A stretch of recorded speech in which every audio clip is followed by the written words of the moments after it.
श्री स्वामी समर्थ स्वामी कृपा ज्योतिष मध्ये मी भास्कराचार्य मंजुषा जोशी आपलं हार्दिक स्वागत करते। आज आपण समजून घेत आहोत मीन राशीच्या जातकांना संपूर्ण 140 दिवस ज्यावेळेस शनी महाराज वक्र अवस्थेत असणार आहेत ते तुमच्यासाठी किती विशिष्ट ठरू शकतात आणि त्याचीच माहिती आपण आता समजून घेत आहोत। 7.5 सुरू आहे, दुसरी अडीचकी सुरू आहे, अर्थात 2.5 वर्ष पूर्ण होऊन दुसऱ्या 2.5 वर्षामध्ये पदार्पण करणारी तुमची राशी आहे मीन राशी आहे। अत्यंत प्रामाणिक, भावनिक आणि त्याचबरोबर प्रत्येक गोष्टीचा अधिकाधिक विचार करून मनाला प्रत्येक गोष्ट लावून घेणारी असा स्वभाव तुमचा आहे, अशी तुमची राशी आहे। मग तुम्हाला काय फळे प्राप्त होतील? लग्न स्थान हे प्रथम स्थान आहे ज्यावर आपण आपलं स्वतःचं व्यक्तिमत्व पाहतो। काही अंशी गेल्या 2.5 वर्षामध्ये तुमच्या जीवनामध्ये खूप मोठे बदल घडले, काही अडचणी, संकट, अडथळे निर्माण झाले आणि त्या माध्यमातून तुमची मानसिक स्थिती थोडीशी खालावली गेली। माझ्याकडनं काहीच होणार नाहीये का किंवा मला काही जमणारच नाहीये का अशा परिस्थितीतनं सुद्धा काहींना जावं लागलं। अर्थात त्यांच्या जन्मलग्न कुंडलीमध्ये शनिदेवांची स्थिती अशुभ होती म्हणून त्यांना ह्या सगळ्या गोष्टी भोगाव्या लागल्या। आणि त्याचबरोबर कर्मधर्म संयोगाने प्रारब्धाने आपण जे घेत असतो त्यामध्ये सुद्धा प्रारब्ध योग थोडासा कमजोर असेल आणि शनी महाराजांची स्थिती अशुभ असेल तर या सगळ्या संकटातनं जावं लागतं। मग शनी महाराज आता तुम्हाला 140 दिवसामध्ये काय बदल करतील? सर्वात प्रथम तुम्ही तुमचं व्यक्तिमत्व उंचावण्यासाठी प्रयत्नशील होणार आहात। तुम्हाला शनिदेव प्रयत्नशील करणार आहेत। तुम्ही रोजची जी दिनचर्या तुमची आहे, रोजची जी कामे आहेत त्यामध्ये विशिष्ट काहीतरी बदल व्हावा, मी हे काम करू शकतो, मला हे जमणार आहे असा आत्मविश्वास निर्माण होणार आहे आणि त्या अनुषंगाने तुम्ही कामे करू शकणार आहात। याबरोबरच शनिदेवांची तृतीय दृष्टी परिश्रम स्थानावर येते।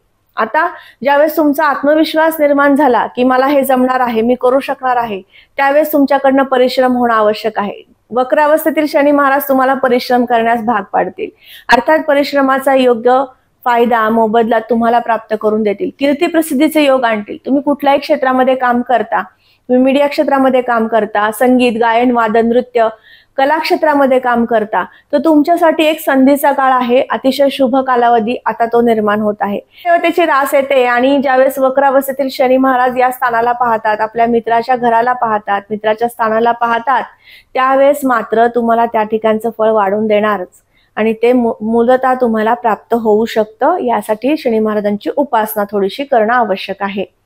त्याचबरोबर तुम्ही ज्या सेवाभावी कार्य आहेत त्या कार्यांमध्ये तुम्ही कार्यरत आहात, अर्थात तुम्ही राजकीय क्षेत्रामध्ये काम करता, सामाजिक क्षेत्रामध्ये काम करता, याबरोबरच तुम्ही मेडिकल क्षेत्रामध्ये काम करता, अगदी साफसफाईचे कर्मचारी म्हणून तुम्ही काम करता, तर तुम्हा सर्व वर्गाला सुद्धा अतिशय शुभ कालावधी या 140 दिवसांमध्ये प्राप्त होऊ शकतो। तुम्हाला शनी महाराजांची उपासना करणं आवश्यक आहे। प्रवास या दरम्यान घडू शकतात, प्रवासामध्ये थोड्याशा तब्येतीच्या तक्रारी येऊ शकतात, सर्दी, पडसे, कफ, वाताचे विकार या दरम्यान जाणवू शकतात, वातुळ पदार्थाचं सेवन अधिकाधिक होऊ शकतं आणि त्या माध्यमातून सुद्धा त्रास होऊ शकतो। त्यामुळे सगळ्यात मोठी आणि महत्त्वपूर्ण सूचना तुमच्यासाठी राहील की प्रवासामध्ये तुम्ही तुमच्या खाण्यापिण्यावरती नियंत्रण, योगा, प्राणायाम या सगळ्या गोष्टी आणि त्याचबरोबर मेडिटेशन करणं या सगळ्या गोष्टी सांभाळायच्या आहेत। तुमच्यासाठी आरोग्य उत्तम ठेवण्यासाठी सुद्धा याचा उपयोग होऊ शकतो।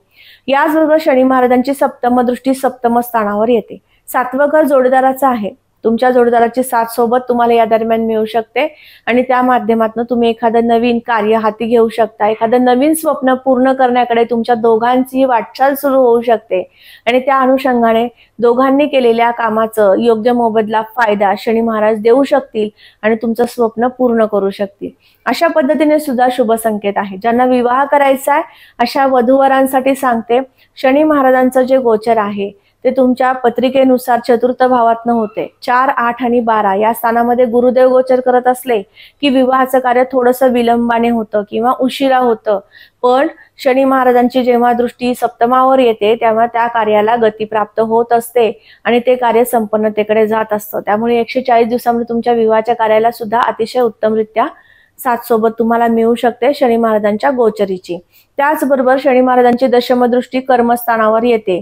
10वं घर हे उद्योग व्यवसायाचं आहे, नोकरीचं आहे। तुम्ही MNC कंपनीमध्ये जॉब शोधताय तर आता वक्र अवस्थेतील शनी महाराज तुम्हाला जॉबसाठी उत्तमरित्या साथ सोबत करतील, जॉब प्राप्त करून देतील, ते शुभ ग्रहमान आहे। त्याचबरोबर व्यवसाय तुमचा कन्स्ट्रक्शन संदर्भातील आहे, सिव्हिल इंजिनियर म्हणून तुम्ही आता नवीन जॉब शोधताय तर तुमच्यासाठी सुद्धा अतिशय शुभ ग्रहमान आता आहे। खरेदी विक्री करणाऱ्या वर्गाला सुद्धा शनी महाराजांची विशिष्ट चांगली फळे प्राप्त होऊ शकतात। अर्थात तुमच्या जन्मलग्न कुंडलीमध्ये शनिदेवांची स्थिती आता शुभ असणं आवश्यक आहे।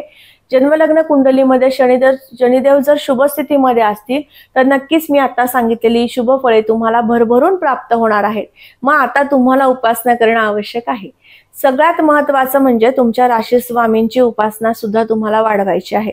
दत्त महाराजांची उपासना करा, स्वामींची उपासना करा, त्यासोबतच तुम्हाला मारुती स्तोत्राचं पठण रोज एक वेळेस करायचं आहे।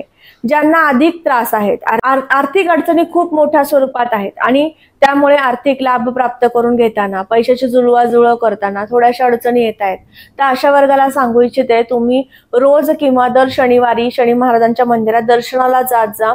त्याचबरोबर गोरगरिबांना अन्नदान करत जा, ज्या माध्यमातून शनिदेवांची कृपा तुमच्यावर होऊ शकेल।